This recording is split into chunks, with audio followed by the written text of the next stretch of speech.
Pourquoi vous vous comportez comme vous le détestez? Les gens me répètent sans cesse à quel point il semble impossible de changer leurs attitudes indésirables et qu'ils n'ont aucune idée de pourquoi. Si vous lisez ce livre, vous voulez clairement changer votre vie. Si vous voulez que ces changements perdurent, vous devrez comprendre le comment et le pourquoi de la culpabilité et du ressentiment.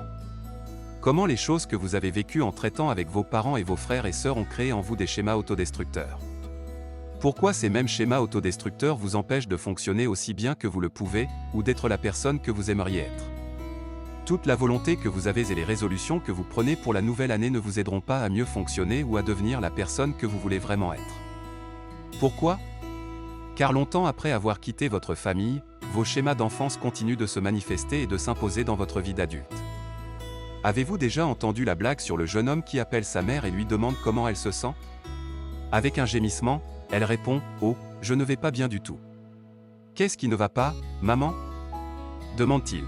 « Eh bien, je n'ai pas mangé depuis 30 jours. »« Comment ça se fait ?» Elle répond « Parce que je ne voulais pas avoir la bouche pleine au cas où vous appelleriez. » Pourquoi rions-nous à cette blague? Parce que cela nous permet de penser plus facilement aux expériences désagréables avec nos parents, expériences que nous avons tous vécues et qui ont pu avoir un impact négatif sur nos émotions et notre comportement.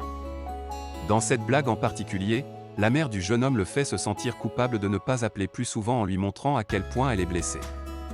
Imaginez l'impact sur l'homme de la blague si sa mère l'avait traité de cette façon depuis son enfance. Peut-être qu'il se sentirait coupable de ne pas être assez attentif à elle. Et peut-être qu'il continuerait alors sa vie, toutes ses relations avec les autres, sentant qu'il était mal de faire passer ses besoins en premier. En fin de compte, le détenu finit par être en colère contre lui-même pour avoir fait exactement cela.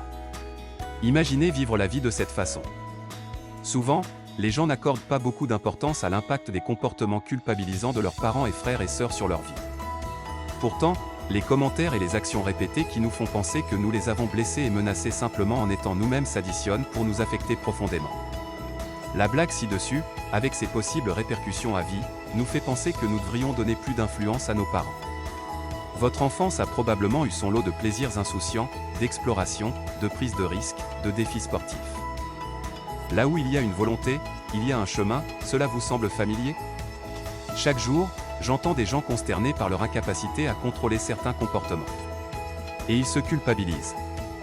Je ne peux pas trouver un moyen de gagner plus d'argent, je ne peux pas comprendre comment perdre plus de poids, je ne peux pas comprendre comment avoir une relation durable. Vous avez probablement vous-même pris une résolution du nouvel an, ou 2, ou 2000, en promettant de changer quelque chose que vous n'aimiez pas chez vous. Et tu as échoué, non? Et donc vous vous êtes senti frustré lorsque vous avez remarqué que vous répétiez les mêmes erreurs encore et encore, et vous vous êtes senti pris de panique lorsque vous avez réalisé qu'il s'agissait des mêmes erreurs que vos parents avaient faites. Tu te sentais pire en sachant que tu avais juré que tu serais différent de ce qu'il était quand tu as grandi. Les comédiens nous font souvent rire des voyages de culpabilité que nos parents nous font subir.